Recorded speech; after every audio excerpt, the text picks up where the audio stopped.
ಬಂಗಾರ.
ಓಂ ಶಾಂತಿ.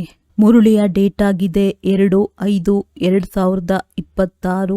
ಪ್ರಾರ್ಥ ಮುರುಳಿ ಬಾಪ್ ದಾದ ಮಧುಬನ. ಮಧುರ ಮಕ್ಕಳೇ, ಈ ಡ್ರಾಮಾದಲ್ಲಿ ವಿನಾಶದ ಬಹಳ ಭಾರಿ ನೋಂದಾವಣೆ ಇದೆ. ನೀವು ವಿನಾಶಕ್ಕೆ ಮೊದಲೇ ಕರ್ಮಾತೀತರಾಗಬೇಕು. ಪ್ರಶ್ನೆ: ತಂದೆಯ ಯಾವ ಶಬ್ದಗಳ ಆಕರ್ಷಣೆ ಸನ್ಮುಖದಲ್ಲಿದ್ದಾಗ ಬಹಳ ಆಗುತ್ತದೆ? ಉತ್ತರ: ತಂದೆಯು ನೀವು ನನ್ನ ಮಕ್ಕಳಾಗಿದ್ದೀರಿ ಎಂದು ಹೇಳಿದಾಗ ಈ ಶಬ್ದಗಳು ಸನ್ಮುಖದಲ್ಲಿದ್ದಾಗ ಬಹಳ ಆಕರ್ಷಿಸುತ್ತವೆ. ಸನ್ಮುಖದಲ್ಲಿ ಕೇಳಲು ಬಹಳ ಚೆನ್ನಾಗಿರುತ್ತದೆ. ಮಧುಬನವು ಎಲ್ಲ ಮಕ್ಕಳನ್ನು ಆಕರ್ಷಣೆ ಮಾಡುತ್ತದೆ, ಏಕೆಂದರೆ ಇಲ್ಲಿ ಈಶ್ವರೀಯ ಪರಿವಾರವಿದೆ, ಬ್ರಾಹ್ಮಣರ ಸಂಘಟನೆ ಇದೆ. ಬ್ರಾಹ್ಮಣರು ಪರಸ್ಪರ ಜ್ಞಾನದ ವಿನಿಮಯವನ್ನೇ ಮಾಡುತ್ತಾರೆ. ಗೀತೆ: ನಮ್ಮ ತೀರ್ಥಸ್ಥಾನವು ಭಿನ್ನವಾಗಿದೆ. ಓಂ ಶಾಂತಿ. ಮಕ್ಕಳು ತಿಳಿದುಕೊಂಡಿದ್ದೀರಿ, ನಾವು ಅವಿನಾಶಿ ಯಾತ್ರೆ ಅಥವಾ ಆತ್ಮಿಕ ಯಾತ್ರೆಯಲ್ಲಿ ಹೋಗುತ್ತಿದ್ದೇವೆ. ಯಾವ ಯಾತ್ರೆಯಿಂದ ನಾವು ಹಿಂತಿರುಗಿ ಮತ್ತೆ ಇದೇ ಮೃತ್ಯು ಲೋಕದಲ್ಲಿ ಬರುವುದಿಲ್ಲ. ಮನುಷ್ಯರಂತೂ ಈ ಮಾತುಗಳನ್ನು ಅರಿತುಕೊಂಡೇ ಇಲ್ಲ. ಇಂತಹ ಯಾತ್ರೆಯು ಒಂದು ಇರುತ್ತದೆ, ಎಲ್ಲಿಂದ ಮತ್ತೆ ಹಿಂತಿರುಗಿ ಬರಬೇಕಾಗುವುದಿಲ್ಲ. ನೀವು ಭಾಗ್ಯಶಾಲಿ ನಕ್ಷತ್ರಗಳಿಗೆ ಈಗ ಅರ್ಥವಾಗಿದೆ. ಇದನ್ನು ಪಕ್ಕಾ ನೆನಪು ಮಾಡಿಕೊಳ್ಳಬೇಕಾಗಿದೆ. ನಾವಾತ್ಮರು ಪಾತ್ರವನ್ನಭಿನಯಿಸುತ್ತೇವೆ. ನಾನಾತ್ಮನು ಈ ವಸ್ತ್ರವನ್ನು ಧರಿಸಿ ಪಾತ್ರವನ್ನಭಿನಯಿಸಿದ್ದೆನು, ಈಗ ಮನೆಗೆ ಹೋಗುತ್ತೇವೆಂದು ಆ ನಾಟಕದಲ್ಲಿ ಹೇಳುವುದಿಲ್ಲ. ಅವರಂತೂ ತಮ್ಮನ್ನು ಶರೀರವೆಂದೇ ತಿಳಿದುಕೊಳ್ಳುತ್ತಾರೆ. ಇಲ್ಲಿ ನೀವು ಮಕ್ಕಳಿಗೆ ಜ್ಞಾನವಿದೆ, ನಾವಾತ್ಮರಾಗಿದ್ದೇವೆ. ಈ ಶರೀರರೂಪಿ ವಸ್ತ್ರವನ್ನು ಬಿಟ್ಟು ಹೋಗಿ ಇನ್ನೊಂದನ್ನು ತೆಗೆದುಕೊಳ್ಳುತ್ತೇವೆ. ಇದು 84 ಜನ್ಮಗಳ ಹಳೆಯ ವಸ್ತ್ರವಾಗಿದೆ. ಇದನ್ನು ಬಿಟ್ಟು ಹೊಸ ಪ್ರಪಂಚದಲ್ಲಿ ಹೊಸ ವಸ್ತ್ರವನ್ನು ಧರಿಸುತ್ತೇವೆ. ಈ ಲಕ್ಷ್ಮೀನಾರಾಯಣರು ಹೊಸ ವಸ್ತ್ರವನ್ನು ಧರಿಸಿದ್ದಾರಲ್ಲವೇ? ನಿಮ್ಮ ರಾಜಧಾನಿಯವರೇ ಆಗಿದ್ದಾರೆ. ನೀವು ಸಹ ಹೋಗಿ ಇಂತಹ ಹೊಸ ದೈವಿ ವಸ್ತ್ರವನ್ನು ಧರಿಸುತ್ತೀರಿ. ಇಲ್ಲಂತೂ ನಾನು ನಿರ್ಗುಣನಲ್ಲಿ ಯಾವುದೇ ಗುಣವಿಲ್ಲವೆಂದು ಹೇಳುತ್ತಾರೆ. ತಂದೆಯೇ ಪುನಃ ಇಂತಹ ಗುಣವಂತರನ್ನಾಗಿ ಮಾಡುತ್ತಾರೆ. ತಂದೆಯು ತಿಳಿಸುತ್ತಾರೆ, ನನ್ನದು ಪಾತ್ರವಿದೆ. ನಾನು ಬಂದು ಪುನಃ ನಿಮ್ಮನ್ನು ನಿರ್ವಿಕಾರಿಗಳನ್ನಾಗಿ ಮಾಡುತ್ತೇನೆ. ಇಲ್ಲಿ ಇದು ಜೀವನ ಬಂಧನ ಧಾಮವಾಗಿದೆ, ರಾವಣ ರಾಜ್ಯವಾಗಿದೆ. ನಾವು ಪತಿತರಿಂದ ಪಾವನರು ಮತ್ತೆ ಪಾವನರಿಂದ ಪತಿತರು ಹೇಗಾಗುತ್ತೇವೆ ಎಂಬುದು ನಿಮ್ಮ ಬುದ್ಧಿಯಲ್ಲಿದೆ. ನಿಮಗೆ ತಿಳಿದಿದೆ, ಕಲಿಯುಗವು ಅಂಧಕಾರವಾಗಿದೆ. ಈಗ ರಾವಣ ರಾಜ್ಯದ ಅಂತ್ಯವಾಗಿದೆ, ರಾಮರಾಜ್ಯದ ಆದಿಯಾಗುವುದಿದೆ. ಈಗ ಸಂಗಮವಾಗಿದೆ. ಕಲ್ಪದ ಸಂಗಮ ಯುಗದಲ್ಲಿಯೇ ತಂದೆಯು ಬರಬೇಕಾಗುತ್ತದೆ. ಪ್ರಪಂಚದವರೂ ಸಹ ಈಗ ಇದನ್ನು ತಿಳಿದುಕೊಳ್ಳುತ್ತಿದ್ದಾರೆ. ಈಗ ವಿನಾಶದ ಸಮಯವಾಗಿದೆ ಮತ್ತು ಸ್ಥಾಪನಾರ್ಥವಾಗಿ ಭಗವಂತನು ಎಲ್ಲಿಯೋ ಗುಪ್ತವೇಷದಲ್ಲಿದ್ದಾರೆ ಎಂದು.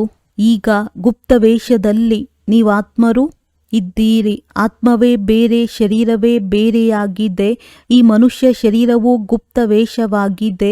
ತಂದೆಯು ಇದರಲ್ಲಿ ಬರಬೇಕಾಗಿದೆ. ನಿಮ್ಮ ಶರೀರಕ್ಕೆ ಹೆಸರನ್ನು ಇಡಲಾಗುತ್ತದೆ. ತಂದೆಗಂತೂ ಶರೀರವಿಲ್ಲ. ನೀವು ಆತ್ಮರಾಗಿದ್ದೀರಿ, ಅವರು ಆತ್ಮರಾಗಿದ್ದಾರೆ. ಆತ್ಮಕ್ಕೆ ಆತ್ಮನ ಜೊತೆ ಮೋಹ ಉಂಟಾಗಿದೆ. ಅನ್ಯ ಸಂಘಗಳನ್ನು ಬಿಟ್ಟು ನಿಮ್ಮ ಸಂಘವನ್ನು ಸೇರುವೆನು. ಹೇಗೆ ನೀವು ಮೋಹಜೀತರಾಗಿದ್ದೀರೋ ಹಾಗೆಯೇ ನಾವು ಆಗುತ್ತೇವೆ ಎಂದು ಹಾಡುತ್ತಾರೆ. ತಂದೆಯು ಬಹಳ ಮೋಹಜೀತನಾಗಿದ್ದಾರೆ. ಎಷ್ಟೊಂದು ಮಂದಿ ಮಕ್ಕಳಿದ್ದಾರೆ, ಯಾರು ಕಾಮಚಿತೆಯನ್ನೇರಿ ಸುಟ್ಟು ಕಪ್ಪಾಗಿದ್ದಾರೆ. ಪರಮಪಿತ ಪರಮಾತ್ಮನು ಹಳೆಯ ಪ್ರಪಂಚದ ವಿನಾಶ ಮಾಡಿಸುವುದಕ್ಕಾಗಿಯೇ ಬರುತ್ತಾರೆ. ಅಂದ ಮೇಲೆ ಅವರಿಗೆ ಮೋಹವೆಲ್ಲಿದೆ? ಯಾವಾಗ ಪತಿತರ ವಿನಾಶವಾಗುವುದೋ ಆಗಲೇ ಶಾಂತಿಯ ರಾಜ್ಯವು ಸ್ಥಾಪನೆಯಾಗುವುದೋ. ಈ ಸಮಯದಲ್ಲಿ ಸುಖವಂತೂ ಯಾರಿಗೂ ಇಲ್ಲ. ಎಲ್ಲರೂ ತಮೋಪ್ರಧಾನ ದುಃಖಿಯಾಗಿ ಬಿಟ್ಟಿದ್ದಾರೆ. ಇದು ಪತಿತ ಪ್ರಪಂಚವಾಗಿದೆ. ಶಿವ ತಂದೆಯೇ ಬಂದು ಸ್ವರ್ಗದ ಸ್ಥಾಪನೆ ಮಾಡುತ್ತಾರೆ. ಅದಕ್ಕೆ ಶಿವಾಲಯವೆಂದು ಹೆಸರಿದೆ. ಶಿವತಂದೆಯು ದೇವತೆಗಳ ರಾಜಧಾನಿಯನ್ನು ಸ್ಥಾಪನೆ ಮಾಡಿದ್ದರು. ಅದು ಚೈತನ್ಯ ಶಿವಾಲಯವಾಗಿದೆ. ಮತ್ತು ಈ ಶಿವಾಲಯ ಯಾವುದರಲ್ಲಿ ಶಿವನ ಚಿತ್ರವಿರುವುದೋ ಅದಂತೂ ಜಡವಾಗಿದೆ. ನೀವೀಗ ತಿಳಿದುಕೊಂಡಿದ್ದೀರಿ. ಲಕ್ಷ್ಮೀ ನಾರಾಯಣರು ಅವಶ್ಯವಾಗಿ ಸ್ವರ್ಗದ ಮಾಲೀಕರಾಗಿದ್ದರು. ಪೂಜ್ಯರಾಗಿದ್ದರು, ಈಗ ಪುನಃ ಪೂಜ್ಯರಾಗುತ್ತಿದ್ದಾರೆ. ಈಗ ನಿಮಗೆ ಜ್ಞಾನವಿದೆ. ನೀವು ಲಕ್ಷ್ಮೀನಾರಾಯಣರ ಮಂದಿರದಲ್ಲಿ ಹೋಗಿ ಅವರಿಗೆ ತಲೆಬಾಗುವುದಿಲ್ಲ. ನೀವಂತೂ ಚೈತನ್ಯದಲ್ಲಿ ಅವರ ರಾಜಧಾನಿಯಲ್ಲಿ ಹೋಗುತ್ತೀರಿ. ನಿಮಗೆ ತಿಳಿದಿದೆ, ನಾವು ದೇವತೆಗಳಾಗಿದ್ದೆವು, ಈಗ ಇಲ್ಲ. ಯಾರು ಇದ್ದು ಹೋದರೋ ಅವರ ಚಿತ್ರಗಳು ರಚಿಸಲ್ಪಡುತ್ತವೆ. ಎಲ್ಲರಿಗಿಂತ ಹೆಚ್ಚಿನದಾಗಿ ಬಿರ್ಲಾದವರು ಲಕ್ಷ್ಮೀ ನಾರಾಯಣರ ಮಂದಿರಗಳನ್ನು ಕಟ್ಟಿಸುತ್ತಾರೆ. ಆದ್ದರಿಂದ ಅವರಿಗೂ ಹೋಗಿ ತಿಳಿಸಬೇಕು, ನೀವು ಯಾವ ಲಕ್ಷ್ಮೀ ನಾರಾಯಣರ ಮಂದಿರವನ್ನು ಕಟ್ಟಿಸುತ್ತೀರಿ. ಇವರ 84 ಜನ್ಮಗಳ ಕಥೆಯನ್ನು ನಾವು ನಿಮಗೆ ತಿಳಿಸುತ್ತೇವೆ. ಯುಕ್ತಿಯಿಂದ ಈ ಉಡುಗೊರೆ ಕೊಡಬೇಕಾಗಿದೆ. ತಂದೆಯು ಸರ್ವೀಸಿನ ಯುಕ್ತಿಗಳನ್ನು ತಿಳಿಸುತ್ತಾರೆ. ಮಾತೆಯರು ಹೋಗಿ ತಿಳಿಸಿ, ತಾವು ಅವರ ಮಂದಿರವನ್ನಂತೂ ಕಟ್ಟಿಸುತ್ತೀರಿ, ಆದರೆ ಅವರ ಜೀವನದ ಕಥೆಯನ್ನು ತಿಳಿದುಕೊಂಡಿಲ್ಲ. ನಾವು ತಿಳಿದುಕೊಂಡಿದ್ದೇವೆ ಮತ್ತು ತಿಳಿಸಿಕೊಡುತ್ತೇವೆ. ಹೀಗೆ ತಿಳಿಸಿಕೊಡುವವರು ಬಹಳ ಜಾಣ್ಮೆ ಹೊಂದಿರುವವರಾಗಿರಬೇಕು. ತಂದೆಯೂ ಸಹ ಕುಳಿತು ತಿಳಿಸುತ್ತಾರಲ್ಲವೇ? ತಂದೆಯು ತಿಳಿಸುತ್ತಾರೆ. ಒಂದು ವೇಳೆ ಅನುಮತಿ ಸಿಗಲಿಲ್ಲವೆಂದರೆ ಮನೆಯಲ್ಲಿ ಕುಳಿತುಕೊಂಡೇ ನೆನಪು ಮಾಡಿ, ನಾವು ಶಿವ ತಂದೆಯ ಸಂತಾನರಾಗಿದ್ದೇವೆ ಎಂಬುದನ್ನಂತೂ ತಿಳಿದುಕೊಂಡಿದ್ದೀರಿ. ಅಂದ ಮೇಲೆ ಮುರುಳಿಯಂತೂ ಎಲ್ಲಿ ಬೇಕಾದರೂ ಸಿಗುತ್ತದೆ. ಇಲ್ಲಿ ಬಂದಾಗ ನೆನಪಿನ ಯಾತ್ರೆಯು ಚೆನ್ನಾಗಿರುತ್ತದೆ. ಮನೆಯಲ್ಲಿ ಕುಳಿತುಕೊಂಡಾಗ ನೆನಪಿನ ಯಾತ್ರೆಯು ಕಡಿಮೆಯಾಗಿ ಬಿಡುತ್ತದೆ ಎಂದಲ್ಲ, ಮೋಡಗಳು ರಿಫ್ರೆಶ್ ಆಗಲು ಬರುತ್ತವೆ. ನೀವು ಸಹ ತಂದೆಯ ಸನ್ಮುಖದಲ್ಲಿ ಹೋಗೋಣವೆಂದು ರಿಫ್ರೆಶ್ ಆಗಲು ಬರುತ್ತೀರಿ. ಆತ್ಮಕ್ಕೆ ಜ್ಞಾನವಿದೆ. ಸನ್ಮುಖದಲ್ಲಿ ಕೇಳುವುದು ಬಹಳ ಚೆನ್ನಾಗಿರುತ್ತದೆ. ಅದೇ ಮಾತುಗಳೇ ಆಗಿವೆ. ಆದರೆ ನೋಡುತ್ತೀರಿ, ಶಿವ ತಂದೆಯು ಹೇಗೆ ಕುಳಿತು ಮಕ್ಕಳಿಗೆ ತಿಳಿಸುತ್ತಾರೆ. ಮಕ್ಕಳೇ, ನೀವು ನನ್ನವರಾಗಿದ್ದೀರಿ. ನೀವು 84 ಜನ್ಮಗಳ ಪಾತ್ರವನ್ನಭಿನಯಿಸಿದ್ದೀರಿ. ನೀವು ಜನನ ಮರಣದಲ್ಲಿ ಬರುತ್ತೀರಿ. ನಾನು ಬರುವುದಿಲ್ಲ, ಪುನರ್ಜನ್ಮವನ್ನು ತೆಗೆದುಕೊಳ್ಳುವುದಿಲ್ಲ.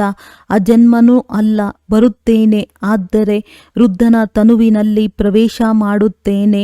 ನೀವಾತ್ಮರು ಚಿಕ್ಕ ಮಗುವಿನ ಶರೀರದಲ್ಲಿ ಪ್ರವೇಶ ಮಾಡುತ್ತೀರಿ. ನಾನು ಪರಮಧಾಮದಿಂದ ಕೆಳಗೆ ಪಾತ್ರವನ್ನು ಅಭಿನಯಿಸಲು ಬರುತ್ತೇನೆ. ಆದರೆ ನಾನು ವಿಕಾರಿಯ ಗರ್ಭದಲ್ಲಿ ಬರುವುದಿಲ್ಲ. ತ್ವಮೇವ ಮಾತಶ್ಚ ಪಿತಾ ಎಂದು ಹೇಳುತ್ತೀರಿ. ನನಗೆ ಯಾವುದೇ ತಂದೆ ತಾಯಿ ಇಲ್ಲ. ನಾನು ಕೇವಲ ಶರೀರದ ಆಧಾರವನ್ನು ತೆಗೆದುಕೊಂಡು ಪಾತ್ರವನ್ನಭಿನಯಿಸುತ್ತೇನೆ. ದುಃಖವನ್ನು ದೂರ ಮಾಡಿ ಸುಖ ಕೊಡುವುದಕ್ಕಾಗಿ ನೀವು ನನ್ನನ್ನು ಕರೆಯುತ್ತೀರಿ. ಈಗ ನಾನು ಸನ್ಮುಖದಲ್ಲಿ ಬಂದಿದ್ದೇನೆ, ಆತ್ಮಗಳೊಂದಿಗೆ ಮಾತನಾಡುತ್ತಿದ್ದೇನೆ. ಇಲ್ಲಂತೂ ಎಲ್ಲರೂ ಬ್ರಾಹ್ಮಣರೇ ಇದ್ದೀರಿ. ನೀವು ಹೊರಗಡೆ ಹೋಗುತ್ತೀರೆಂದರೆ ಹಂಸ ಮತ್ತು ಕೊಕ್ಕರೆಗಳಾಗಿ ಬಿಡುತ್ತೀರಿ. ಇಲ್ಲಿ ಮಧುಬನ, ನಿಮಗೆ ಬ್ರಾಹ್ಮಣರ ಸಂಘವೇ ಇದೆ. ಪರಸ್ಪರ ಜ್ಞಾನದ ಚರ್ಚೆಯನ್ನೇ ಮಾಡುತ್ತೀರಿ. ನಾವು ನಮ್ಮ ರಾಜಧಾನಿಯನ್ನು ಸ್ಥಾಪನೆ ಮಾಡುತ್ತಿದ್ದೇವೆ. ತಂದೆಯು ಬಂದಿದ್ದಾರೆ. ಹೀಗೆ ಒಬ್ಬರು ಇನ್ನೊಬ್ಬರಿಗೆ ತಂದೆಯನ್ನು ನೆನಪು ಮಾಡುವ ಈ ಯುಕ್ತಿಯನ್ನು ತಿಳಿಸುತ್ತಾ ಇರಿ. ಭೋಜನದ ಸಮಯದಲ್ಲಿಯೂ ಒಬ್ಬರು ಇನ್ನೊಬ್ಬರಿಗೆ ತಂದೆಯನ್ನು ನೆನಪು ಮಾಡಿ ಎಂದು ಸೂಚನೆ ನೀಡುತ್ತಾ ಇರಿ. ಬಹಳ ದೊಡ್ಡ ಸಂಘಟನೆ ಎಲ್ಲವೇ? ಅಲ್ಲಂತೂ ವಿಕಾರಿಗಳು ಜೊತೆಯಲ್ಲಿರುತ್ತಾರೆ. ಆದ್ದರಿಂದ ಅವರ ಆಕರ್ಷಣೆಯಾಗುತ್ತದೆ. ಇಲ್ಲಂತೂ ಯಾರದೇ ಆಕರ್ಷಣೆಯಾಗುವುದಿಲ್ಲ. ಯೋಧರು ಯೋಧರ ಜೊತೆ ಇರುತ್ತಾರೆ. ನಿಮ್ಮದು ಇದು ಕುಟುಂಬವಾಗಿದೆ. ಬುದ್ಧಿಯಲ್ಲಿ ಇದೇ ಇರುತ್ತದೆ. ಯಾರು ಸಿಕ್ಕಿದರೂ ಸಹ ಅವರಿಗೆ ಭಗವಂತನನ್ನು ನೆನಪು ಮಾಡುತ್ತಾ ಇರಿ ಎಂದು ತಂದೆಯ ಪರಿಚಯ ಕೊಡಿ. ಇಬ್ಬರು ತಂದೆಯರಿದ್ದಾರಲ್ಲವೇ? ಲೌಕಿಕ ತಂದೆ ಇದ್ದರೂ ಸಹ ಭಗವಂತನನ್ನು ನೆನಪು ಮಾಡುತ್ತೀರಲ್ಲವೇ? ಅವರು ಲೌಕಿಕ ತಂದೆಯಾಗಿದ್ದಾರೆ. ಲೌಕಿಕ ತಂದೆಗೆ ಪರಮಪಿತನೆಂದು ಹೇಳುವುದಿಲ್ಲ. ಇವರು ಪಾರಲೌಕಿಕ ತಂದೆಯಾಗಿದ್ದಾರೆ ಅಂದ ಮೇಲೆ ಅವಶ್ಯವಾಗಿ ಪರಮಪಿತನಿಂದಲೇ ಆಸ್ತಿಯು ಸಿಗುವುದು. ಹೀಗೆ ಜ್ಞಾನದ ಬೂಬೂ ಮಾಡುತ್ತಾ ಇರಿ. ನೀವು ಬ್ರಾಹ್ಮಣರಲ್ಲವೇ? ಸನ್ಯಾಸಿಗಳು ಸಹ ಬೂಬೂ ಮಾಡುತ್ತಾರಲ್ಲವೇ? ಈ ಪ್ರಪಂಚದ ಸುಖವು ಕಾಗವಿಷ್ಟ ಸಮಾನವಾಗಿದೆ. ಎಷ್ಟೊಂದು ದುಃಖವಿದೆ. ಅವರಂತೂ ಹಠಯೋಗಿ ನಿವೃತ್ತಿ ಮಾರ್ಗದವರಾಗಿದ್ದಾರೆ. ಅವರ ಧರ್ಮವೇ ಬೇರೆಯಾಗಿದೆ. ಸತ್ಯಯುಗದಲ್ಲಿ ನಾವು ಎಷ್ಟು ಸುಖಿ ಪವಿತ್ರರಾಗಿರುತ್ತೇವೆ ಎಂಬುದನ್ನು ನೀವು ತಿಳಿದುಕೊಂಡಿದ್ದೀರಿ. ಭಾರತವು ಪ್ರವೃತ್ತಿ ಮಾರ್ಗದಾಗಿತ್ತು. ದೇವಿ ದೇವತೆಗಳ ರಾಜ್ಯವಿತ್ತು. ಯಾರು ಪವಿತ್ರರಾಗಿದ್ದರೋ ಅವರೇ ಪತಿತರಾಗಿದ್ದಾರೆ. ಏ ಪತಿತ ಪಾವನ ಬನ್ನಿ ಎಂದು ಕರೆಯುತ್ತಿರುತ್ತಾರೆ. ಮತ್ತೆ ಪರಮಾತ್ಮನು ಸರ್ವವ್ಯಾಪಿ ಎಂದು ಹೇಳಿಬಿಡುತ್ತಾರೆ. ನಾವು ಹೋಗಿ ಜ್ಯೋತಿಯಲ್ಲಿ ಜ್ಯೋತಿ ಸಮಾವೇಶವಾಗುತ್ತೇವೆ ಎಂದು ಹೇಳುತ್ತಾರೆ. ಪುನರ್ಜನ್ಮವನ್ನು ಒಪ್ಪುವುದಿಲ್ಲ. ಅನೇಕ ಮತಗಳಿವೆಯಲ್ಲವೇ? ದಿನ ಪ್ರತಿದಿನ ವೃದ್ಧಿಯಾಗುತ್ತಾ ಇರುತ್ತದೆ. ಇದನ್ನೂ ಸಹ ತಿಳಿಸಬೇಕಾಗಿದೆ. ಸನ್ಯಾಸಿಗಳ ವೃದ್ಧಿಯೂ ಹೇಗೆ ಆಗುತ್ತದೆ? ದಿಗಂಬರರ ವೃದ್ಧಿಯೂ ಆಗುತ್ತದೆ. ಯಾರದ್ದು ಯಾವ ಧರ್ಮವಾಗಿದೆಯೋ ಅದರಲ್ಲಿಯೇ ಇರುವುದರಿಂದ ಮತ್ತೆ ಅಂತಿಮಗತಿ ಸೋಗತಿಯಾಗಿ ಬಿಡುತ್ತದೆ. ಯಾರು ಯಾವುದನ್ನು ಹೆಚ್ಚು ಅಭ್ಯಾಸ ಮಾಡುವರೋ, ಹೇಗೆ ಕೆಲವರು ಶಾಸ್ತ್ರಗಳನ್ನು ಓದುತ್ತಾರೆಂದರೆ ಅಂತ್ಯಮತಿ ಸೋಗತಿ ಮತ್ತು ಬಾಲ್ಯದಲ್ಲಿಯೂ ಶಾಸ್ತ್ರಗಳು ಕಂಠಪಾಠವಾಗಿ ಬಿಡುತ್ತದೆ. ಈಗ ತಂದೆಯು ತಿಳಿಸುತ್ತಾರೆ, ನಾನು ಇಂಥವನಾಗಿದ್ದೇನೆ, ನಾನು ಇದಾಗಿದ್ದೇನೆ. ಇವೆಲ್ಲ ದೇಹಾಭಿಮಾನದ ಮಾತುಗಳನ್ನು ಬಿಟ್ಟು ಬಿಡಿ. ತನ್ನನ್ನು ಅಶರೀರಿ ಆತ್ಮನೆಂದು ತಿಳಿಯಿರಿ ಮತ್ತು ತಂದೆಯನ್ನು ನೆನಪು ಮಾಡಿ. ಈ ಶರೀರವನ್ನು ನೋಡಿಯೂ ನೋಡದಂತೆ ಇರಿ. ದೇಹ ಸಹಿತವಾಗಿ ದೇಹದ ಯಾವ ಸಂಬಂಧ ಇತ್ಯಾದಿಗಳಿವೆಯೋ ಎಲ್ಲವನ್ನೂ ಬಿಡಿ. ತಮ್ಮನ್ನು ಆತ್ಮನಿಶ್ಚಯ ಮಾಡಿಕೊಳ್ಳಿ. ಪರಮಾತ್ಮನನ್ನು ನೆನಪು ಮಾಡಿ. ಇದರಲ್ಲಿ ಬಹಳ ಸಮಯ ಹಿಡಿಸುತ್ತದೆ. ಮಾಯೆಯು ನೆನಪು ಮಾಡಲು ಬಿಡುವುದಿಲ್ಲ. ಇಲ್ಲದಿದ್ದರೆ ವಾನಪ್ರಸ್ಥಿಗಳಿಗಾಗಿ ಬಹಳ ಸಹಜವಾಗಿದೆ. ಸ್ವಯಂ ತಂದೆಯೇ ಹೇಳುತ್ತಾರೆ, ಈಗ ನೀವು ಹಿರಿಯರು ಕಿರಿಯರು ಎಲ್ಲರದ್ದು ವಾನಪ್ರಸ್ಥ ಸ್ಥಿತಿಯಾಗಿದೆ. ಒಂದು ಕಡೆ ವಿನಾಶವೂ ಆಗುತ್ತಿರುವುದು, ಇನ್ನೊಂದು ಕಡೆ ಜನ್ಮವನ್ನು ಪಡೆಯುತ್ತಿರುತ್ತಾರೆ. ಪುನರ್ಜನ್ಮವನ್ನು ತೆಗೆದುಕೊಳ್ಳುವುದಿದ್ದರೆ ಬಂದು ಬಿಡುತ್ತಾರೆ. ಮಕ್ಕಳು ಜನ್ಮ ಪಡೆಯುತ್ತಾರೆ, ಮತ್ತೆ ವಿನಾಶವಾಗಿ ಬಿಡುತ್ತದೆ. ಇದನ್ನಂತೂ ನೀವು ತಿಳಿದುಕೊಂಡಿರುತ್ತೀರಿ. ಕೆಲವರು ಗರ್ಭದಲ್ಲಿರುತ್ತಾರೆ, ಕೆಲವರು ಕೆಲವೊಂದು ಕಡೆ ಇರುತ್ತಾರೆ. ಆದರೆ ಎಲ್ಲರೂ ಸಮಾಪ್ತಿಯಾಗಿ ಬಿಡುತ್ತಾರೆ. ಎಲ್ಲರೂ ತಮ್ಮ ಲೆಕ್ಕಾಚಾರವನ್ನು ಮುಗಿಸಿ ಹಿಂತಿರುಗಿ ಹೋಗುತ್ತಾರೆ. ಲೆಕ್ಕಾಚಾರವು ಉಳಿದುಕೊಂಡಿದ್ದರೆ ಬಹಳ ಶಿಕ್ಷೆಗಳನ್ನು ಅನುಭವಿಸಬೇಕಾಗುವುದು. ಮತ್ತೆ ಅವರು ಹಗುರವಾಗಿ ಬಿಡುವರು. ಯೋಗದಲ್ಲಿಯೂ ಇದ್ದು ಪಾಪಗಳನ್ನು ಮಾಡುತ್ತಿರುವುದಲ್ಲ. ಕೆಲವು ಮಕ್ಕಳು ಒಂದು ಕಡೆ ಚಾರ್ಟನ್ನು ಬರೆಯುತ್ತಾರೆ, ಮತ್ತೆ ಇನ್ನೊಂದು ಕಡೆ ಬಾಬಾ ಮಾಯೆಯು ಮುಖ ಕಪ್ಪು ಮಾಡಿಬಿಟ್ಟಿತು ಎಂದು ಹೇಳುತ್ತಾರೆ. ಮಾಯೆಯು ಸೋಲಿಸಿತೆಂದರೆ ಅಂಥವರಿಗೆ ಕಚ್ಚಾ ಎಂದೇ ಹೇಳಲಾಗುತ್ತದೆ ಎಲ್ಲವೇ? ಆದ್ದರಿಂದ ತಂದೆಯು ತಿಳಿಸುತ್ತಾರೆ, ಮಕ್ಕಳೇ, ನೀವು ಈ ರೀತಿ ತಿಳಿದುಕೊಳ್ಳಿ. ನಾವು ಇನ್ನು ಸ್ವಲ್ಪ ದಿನಗಳು ಮಾತ್ರವೇ ಇಲ್ಲಿ ಇರುತ್ತೇವೆ, ನಂತರ ಹೊರಟು ಹೋಗುತ್ತೇವೆ. ಇವರೆಲ್ಲರ ವಿನಾಶವಾಗುತ್ತದೆ. ತಂದೆಯು ತಿಳಿಸುತ್ತಾರೆ, ನನ್ನನ್ನು ನೆನಪು ಮಾಡಿದರೆ ವಿಕರ್ಮಗಳು ವಿನಾಶವಾಗುತ್ತವೆ. ನಾವು ಎಷ್ಟು ಆತ್ಮರಿಗೆ ಮಾರ್ಗವನ್ನು ತಿಳಿಸುತ್ತೇವೆ ಮತ್ತು ಪುರುಷಾರ್ಥ ಮಾಡುತ್ತೇವೆ ಎಂದು ತಮ್ಮ ಚಾರ್ಟನ್ನು ನೋಡಿಕೊಳ್ಳುತ್ತಾ ಇರಿ. ತನು ಮನ ಧನದಿಂದ ಆತ್ಮಿಕ ಸೇವೆಯಲ್ಲಿ ಸಹಯೋಗಿಗಳಾಗಬೇಕಾಗಿದೆ. ಮನಸ್ಸನ್ನು ನಿಲ್ಲಿಸಲು ಸಾಧ್ಯವಿಲ್ಲವೆಂದು ಹೇಳುತ್ತಾರೆ. ಆತ್ಮವಂತೂ ಶಾಂತ ಸ್ವರೂಪನಾಗಿದೆ. ನಾನಾತ್ಮನು ಹೋಗಿ ಪರಮಧಾಮದಲ್ಲಿ ಕುಳಿತುಕೊಳ್ಳುವೆನು. ಯಾವುದೇ ಪ್ರಪಂಚದ ಸಂಕಲ್ಪವು ಬರುವುದಿಲ್ಲ. ಕಣ್ಣು ಮುಚ್ಚಿಕೊಂಡು ಮೂರ್ಛಿತರಾಗಬೇಕೆಂದಲ್ಲ. ಈ ರೀತಿಯೂ ಅನೇಕರು ಕಲಿಯುತ್ತಾರೆ. 10-15 ದಿನಗಳವರೆಗೆ ಮೂರ್ಛಿತರಾಗಿ ಬಿಡುತ್ತಾರೆ. ಈ ಅಭ್ಯಾಸ ಮಾಡುತ್ತಾರೆ. ನಂತರ ಕೆಲವೊಂದು ದಿನಗಳ ನಂತರ ಜಾಗೃತರಾಗುತ್ತಾರೆ. ಹೇಗೆ ಟೈಮ್ ಬಾಂಬುಗಳು ಇರುತ್ತವೆ ಎಲ್ಲವೇ? ಅದಕ್ಕೂ ಸಹ ಇವು ಇಷ್ಟು ಗಂಟೆಗಳಾದ ನಂತರ ಸ್ಫೋಟವಾಗುವುದೆಂದು ಸಮಯವಿರುತ್ತದೆ.